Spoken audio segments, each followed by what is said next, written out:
تنصروا الله ينصركم ويثبت أقدامكم. Beberapa renungan dan nasihat kepada orang-orang yang sedang bersedih. Sungguhnya kehidupan dunia ini berisi dengan ujian. Alladzi khalaqal mauta wal hayata liyabluwakum ayyukum ahsanu amala. Allah yang telah menciptakan kematian dan kehidupan buat apa? Untuk menguji mana di antara mereka yang amalnya yang terbaik. Karenanya seorang di atas muka bumi ini harus sadar bahwasanya dia diciptakan untuk diuji oleh Allah Subhanahu wa taala. Maka semua orang diuji, tidak ada seorang pun yang tidak diuji oleh Allah Subhanahu wa taala. Dan kita tahu semua orang pernah bersedih atau sebagian mereka sedang bersedih. Tidak ada yang pernah luput dari kesedihan.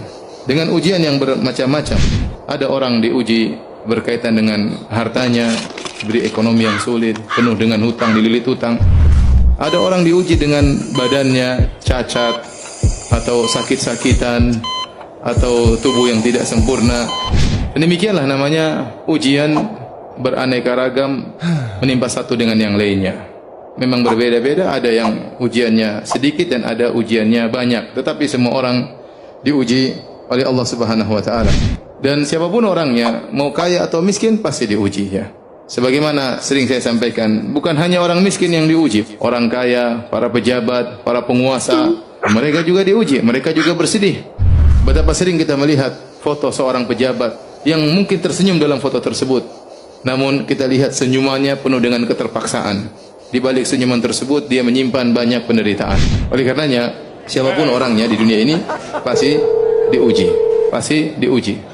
Baik orang yang soleh maupun yang tidak soleh. Terlebih lagi Allah menjanjikan orang-orang yang beriman dengan ujian yang lebih berat. Kata Allah Subhanahu wa taala, Alif Lam Mim ahasiban nasu ayyutraku ayyaqulu amanna wa hum la yuftanun. Wa laqad fatanna alladhina min qablihim fala ya'lamanna Allahu alladhina shadaqu wa la ya'lamanna al-kadhibin. Kata Allah Subhanahu wa taala, Alif Lam Mim, apakah manusia dibiarkan mereka berkata beriman sementara mereka tidak diuji? Sungguh kami telah menguji orang-orang sebelum mereka agar Allah tahu mana yang imannya benar dan mana yang imannya dusta. Apakah kalian menyangka kalian akan masuk surga sementara belum datang kepada kalian ujian yang pernah menimpa orang-orang sebelum kalian? Mereka ditimpa dengan penderitaan, dengan kesusahan, digoncang oleh Allah Subhanahu wa taala.